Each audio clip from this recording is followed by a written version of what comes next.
In October of 2014 was when I was officially diagnosed, but 3 years prior to that, I have been in and out of doctor offices for chronic pain, chronic fatigue, you name it.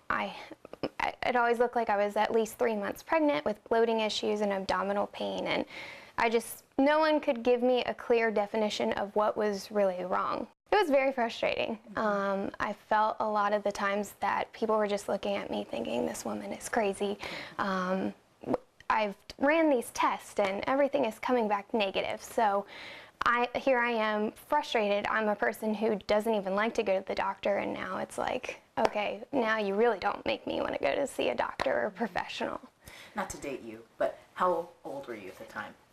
Well, I'm 26 now, so 3 years ago I was 23. Okay. So at the time, and of course this is just taking a step in another direction, we'll bring it back. When did you get married?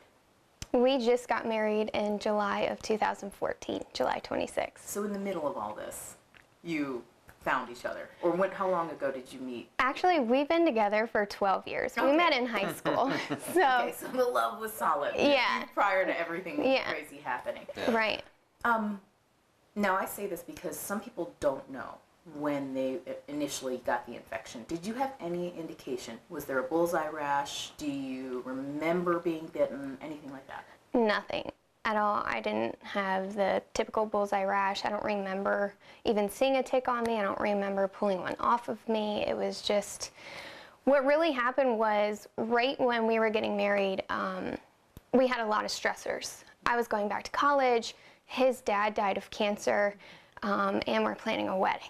So it was just like all this stuff wrapped into one.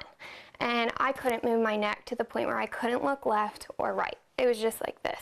So I went back to the same doctor, my primary care physician, and she prescribed me with steroids.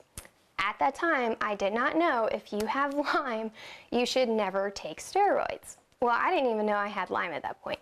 So I was going through physical therapy every morning, 3 times a week, trying to move my head. I'm just saying, oh gosh, I can hope I walk down the aisle and see my husband. And we were fine. I took the steroids, I did the physical therapy. By the time we got back from our honeymoon, that's when everything hit the fan. And I woke up in excruciating pain, literally screaming in terror. I'm really well with pain. I can tolerate it really well, but I felt like someone was cutting off my leg, literally. And it was intolerable. It was just one random day. Yeah, literally one random day. And my orthopedic doctor knows I run, and they know that I'm stubborn, as my husband can attest to that. And that attests to the fact that I don't like to go to the doctor. But aside from all that, when I went, he was like, were you running? Did you fall? I said, literally not doing anything, just got back from the honeymoon, woke up randomly, bam, excruciating pain. My knee was the size of a softball, you name it, I couldn't walk on it. So they immediately were like, oh, you tore your meniscus, you broke a bone in your knee. I'm like, I didn't even do anything. So I was put on crutches until the test came back, everything came back negative. And he was like, well, I don't know what to tell you. Meanwhile, my knee is like this huge, and I'm just sitting there, well, it has to be something. So then he goes, well, have you ever heard of Lyme? And I said, no, never. And so he said, this is the orthopedic? Yeah, yeah. My orthopedic doctor said that. And I was like, no, I've never heard that whatsoever. So then he sends me for blood work, which I don't know if you've ever had to do blood work. It's not fun whatsoever, but they took like 11 vials of blood, and I felt like I was going to pass out. But they did all that, and it came back. It was the ELISA and the Western blot, and I was positive on 11 of those 13 bands. And they called me, and they were like, you know, we don't normally give this information on the phone, but we need to send you to your doctor immediately. You came up positive on 11 and 13 bands. And I was like, well, what does that mean? And he was like, well, you have Lyme. And I was like, what is that? And he was like, you know, I can't really tell you much. We'll send you to your doctor, and then she'll get you a referral over to an infectious disease doctor. When I went to my primary care physician, she barely knew what it was. She literally gave me a Google printout and said, here, this is what Lyme is. Here's your referral. And I was just like, freaking out, because I don't know what's going on, you know, and that's all that was given to me. So since then, have you seen anybody you would consider a specialist? in Yeah. the field of Lyme. Yes, so I have seen a Lyme literate medical doctor. I can't disclose the name, but I have seen one of those type of doctors. Actually, this week I have a new doctor that we're going to go see and try because previously nothing has been working. So He was also 3.5 hours away, so. yeah. Okay. And he was the only one who would take insurance. Oh, So Well, we that's drove good. that 3.5 hour drive one way and then 3.5 hours back one way just so we could see him to get insurance. And then the newest one, she's about an hour out. And she does a mixture of holistic and medication. So I'm interested in to see what that, if it's going to help, you know, what, anything. I'm grasping for anything at this point. Tell me what your worst day is like. Because obviously with chronic Lyme, it's not like it's all the time. It can seem like it's all the time. And then you'll have like a little bit of a break. But it's so difficult to explain to people who don't understand this disease Right. what it is like. But for you, what's the worst? Well, for me, I like to always say that if I keep on the go, I feel like my body's going to keep up with me. But then I get that crash. And that typically happens on the weekends because I've been go, go, go throughout the entire week. And then it's just, I finally sit and then it just all sinks in. But it can happen throughout the week as well. Basically, the worst is the right side of my body is uncontrollable. It twitches. It looks like I'm going into seizures, I guess Yeah, you could more like equate it. epilepsy. Epilepsy moments. I have no control. I can't really speak. It's just really hard because I can't control anything on my body. It feels like you poured cement in me and I can't move, and he's got to carry me up the steps and put me to bed, or you know, even going to the bathroom. There's been times where he put me on the bathroom, you know, the pot, just so I could go. So thankful I have him to support me, so that's really great. It's not easy. It really isn't. I mean, for a caregiver, it's not easy. For the person suffering, it's not easy. How grateful are you that you were in a position to have somebody with you through all of this? I don't know where I could really begin. I just sent him a screenshot yesterday, so I'm trying not to cry, where I'm on this Lyme group on Facebook. It's composed of like 10,000 people or more. And she posted, you know, me and my husband are about to split up because he just can't handle it. And I screenshotted it to him and I said, you know, what can I say to help her and her husband? And he just replied, you know, I never really thought of anything. It's just, why not? Of course I'm going to be there for you. So just to have that and have him and my mom and all my other friends, it's really special, and I can't thank God enough that I have that in my life. Tell me what it's like when you get treatments. Have you had any kind of breakthroughs since being diagnosed? I guess my first big breakthrough, I guess you could say, was I was on crutches for 3.5 months, and my first big breakthrough was that I didn't need them anymore, and that was a relief because my mother-in-law didn't have to come pick me up for work and drop me off, or my mom didn't have to, or my younger brother, or Mike. And that was my first one. And after that, I posted on that same forum like, hey guys, this is working, blah, blah, blah. And then immediately I got this flux of just immense emails and personal messages. What are you taking? What are you doing? And that's the most frustrating part, is the fact that no one knows anything. There's no set protocol. It's just this hearsay of, this is what works for me. This is what happened. It's a good thing. You try this. And that's all that it is. And that's why it's so frustrating, because you get any other kind of disease and they'll say, okay, here's our plan of action. Step A, we do this. Step B, that doesn't work. Here's the next step. And you just don't have that.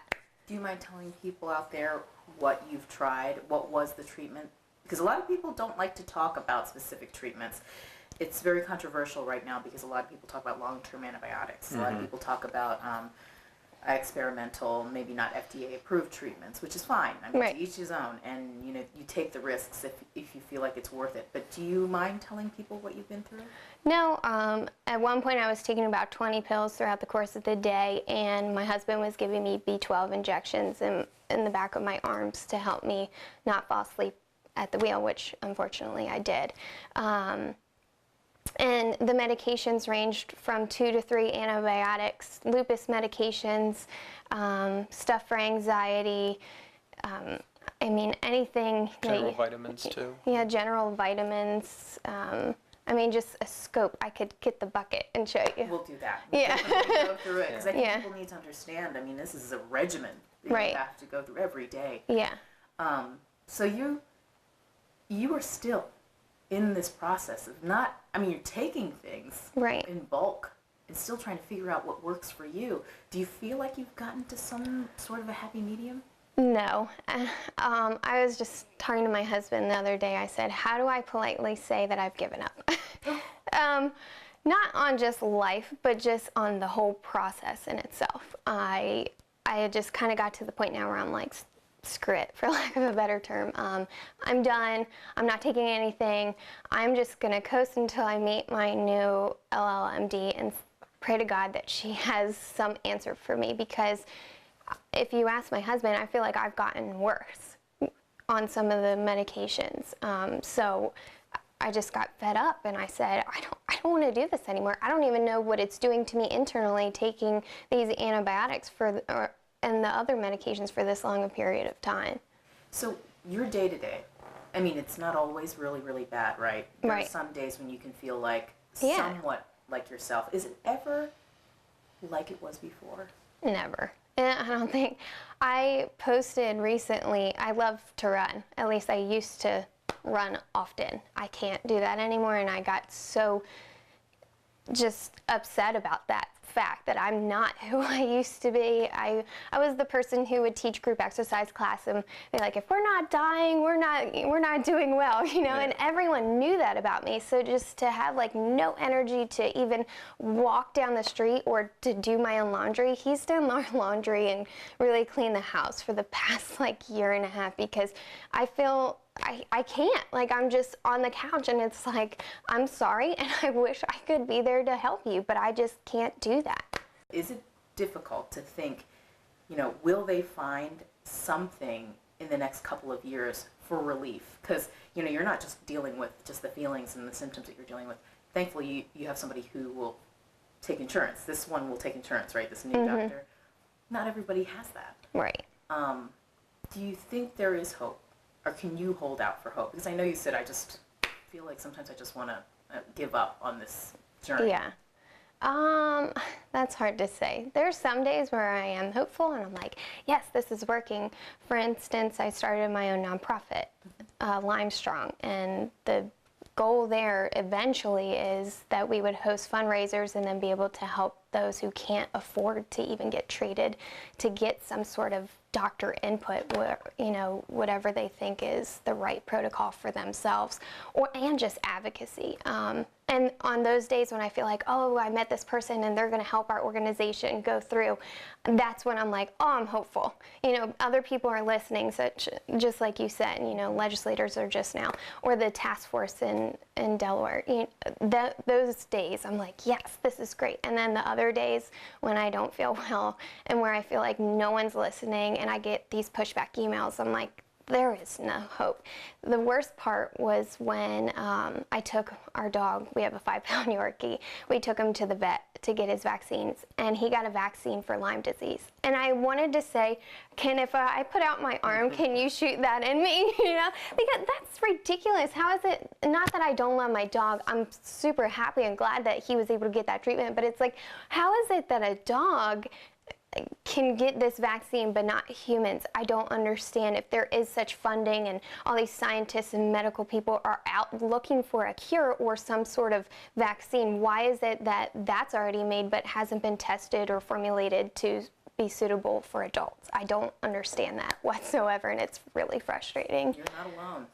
Right about this time, and it's different for everybody, but people start talking about babies, and I know you said that's something that you've talked about. Right. How difficult is it that you can't just easily say, let's try for a kid, let's try to expand this family? What is that like for you?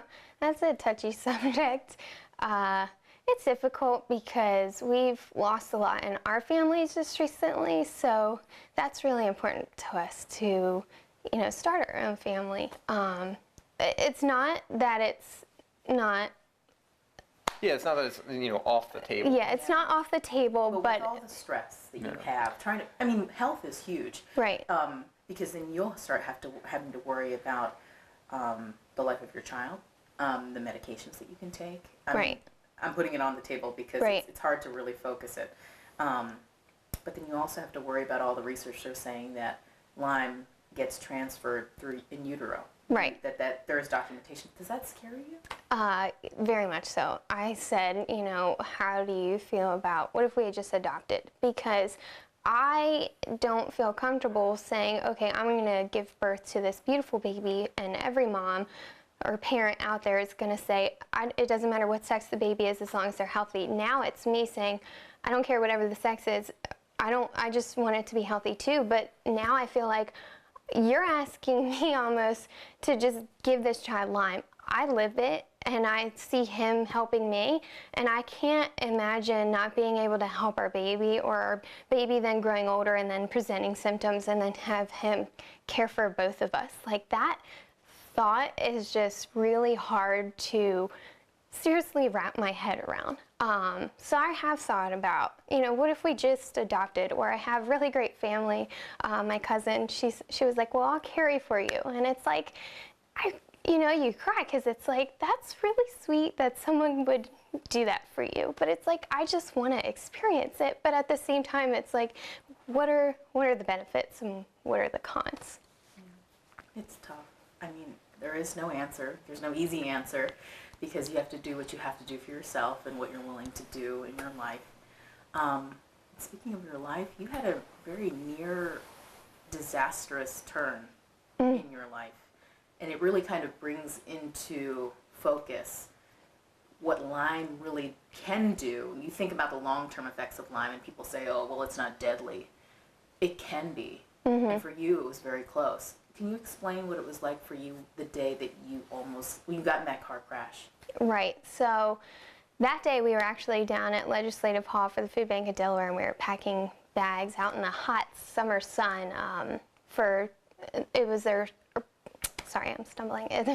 backpack meal program. And what the program does is it helps alleviate kids who would normally go hungry on the weekends. And all the legislators were out there helping us pack these bags, and we packed, 3 truckloads or something. I can't even remember the specifics, but it was a lot, and it was a long day. I didn't drive there because I know I can't drive long distances, but that was before I was told by a doctor that I can't drive a certain time. But we came back to the food bank. I said, I feel really tired, but I only live 3.5 miles away or so from the food bank, so I was like, I'll be fine. Well, I wasn't fine. I started driving, and I said, I can feel myself. So I put down my windows, cranked up the music. I was like, I'm almost home. Before I know it, I woke up in my airbag, and I just saw my car. I woke up in my airbag, and the car was, my coworker's car was actually right in front of me. I actually hit a coworker of mine. Oh my gosh. And luckily, she knew my story and everything, so she immediately didn't care about the car accident, ran to me, and I had an angel somewhere, because luckily I didn't get hurt. The EMT said that because I was asleep, my body was limp. The worst I had was bruises just from the seatbelt, and that was it. But someone was coming home from work, and she works as the school nurse over at the school nearby here, and was passing by, and she pulled over. And she started asking me questions and was trying to go through my purse to look for contact, my cell phone, anything that she could find, and saw some of my medication.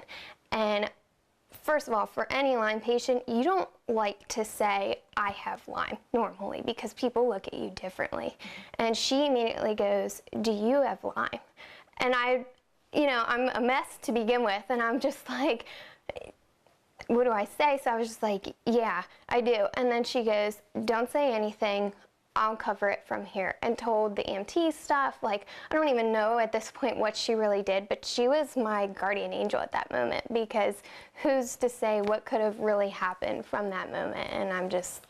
She had a son who had Lyme, right? Yeah, she had a son who has Lyme disease. She kind of knew what to look for on the medication, and so... And that's the thing. There's so many people Yeah. who don't necessarily have Lyme, but they definitely know somebody who has it. Right. It's that much of a problem. It's that much of an epidemic. And people won't say the word epidemic, but it's everywhere. It's more prevalent than HIV. So, I mean, what At do least you you want to? could- Yeah. you could use that word safely Yeah. and not feel bad about it. But that's why you're doing what you're doing. Let's talk about your pageants. Were you in the pageant circuit before you got sick? Yeah. Yeah, I was. I competed for Miss Delaware USA, I think 7 times. But it's funny, my husband, he used to always say, you know, it's not the crown that makes you the person. And I think when I was younger and when I was competing, when I first started competing, it was because I was new to the area. I met a girlfriend and she was like, hey, come do this. You'll meet friends. And I was very an inward personality type, not wanting to go out on stage unless I was with my other cheerleading cohorts and we were, you know, competing at nationals or something. But to be on the stage by yourself, that's very frightening. But he always told me it's not the crown that makes you the better person or gets you through the door, so to speak. And then when everything happened with Lyme disease, the director of the Mrs. Pageant reached out to me and I was like, you know, like, I don't know. And then Mike was just saying, you know, if you do this, just remember what I keep telling you. It's not the crown. And then when I felt like when my mind shifted and when we lost it so much in our family and then I got sick, it was just kind of like my whole life perspective changed. It's not about what I can get. It's more so what can I do to give back now? And I felt that me competing was that platform for me to say, you know what, I'm not giving up. You shouldn't, no matter if you have Lyme, any kind of chronic illness or cancer, whatever it is, you just keep persevering and trying to hope for the best. And even though you still have days where it seems very dark, you have other people like my husband who bring that light to the darkness. Yes. And so even to this day, I mean, this is your year. This is when is your year up? The end of April. End of April. So you still have a little bit of time. Right. In the middle of Lyme season. Right. Or tick season, rather. Right. So these final months, are you doing anything special? Are you doing anything to raise awareness? What's on your plate? Actually, tomorrow I'm going to go speak at a Rotary who they have no clue what Lyme disease is, and I'm going to show some of the videos that my husband's company has created and really get to speak with people who are not in that world whatsoever. They don't even know about pageants, so I'm just going as Alina Pfeifer, not as Mrs. Delaware or anyone. Just going as little old me, and I'm just going to try to advocate on behalf of Lyme disease. That's great. And you probably do this often. How often would you say you do a public event or a community event? Well, just last weekend we had a photo shoot with myself and all of the former Mrs. Delawares. We had someone who was dated back from 1980, so that was really neat. Right. Yeah, That's cool. that was really neat. If you had to explain to people where you're going from this point and what your hopes are for the future, what would you say? Well, I guess you could call it a not-for-profit at this moment because we haven't finished our 501c3 documentation status, and that's purely because of funding at this point. So my hopes is to continue to raise funding for that foundation just so we can get it off the ground and get it running. That way I can really put my time and efforts into the foundation and get the advocacy out there that everyone needs to know and understand that Lyme is real. It's not something that should be swept under the rug. And just because someone may look different on the outside does not mean that's how they feel on the inside. I think that's what a lot of people don't really understand or can't grasp, that fact that, oh, you look fine. I get that a lot. Or, oh, why don't you just take antibiotics and be fine? And I've gotten to the point now when anyone says that, you give me the right antibiotic or any kind of medicine, I will take it, and I hope to God that I'm fine. And that's all I can really say at that moment. My doctor who gave me the Google printout, she's the sweetest woman ever, and she is a good doctor. I don't want to slander anyone's name or anything like that.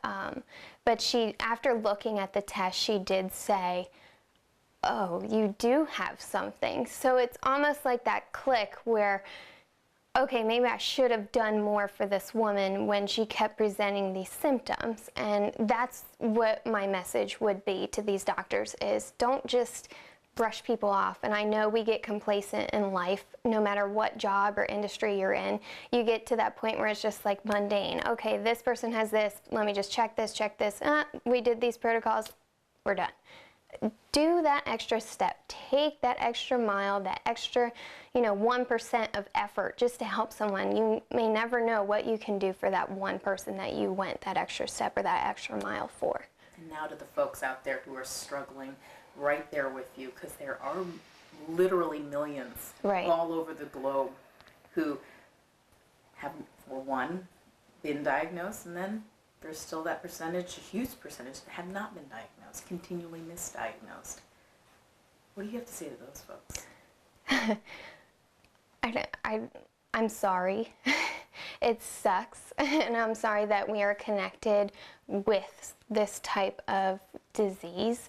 My uncle is a huge supporter of mine because he has Lyme and Rocky Mountain spotted fever, and he goes through a lot of surgeries.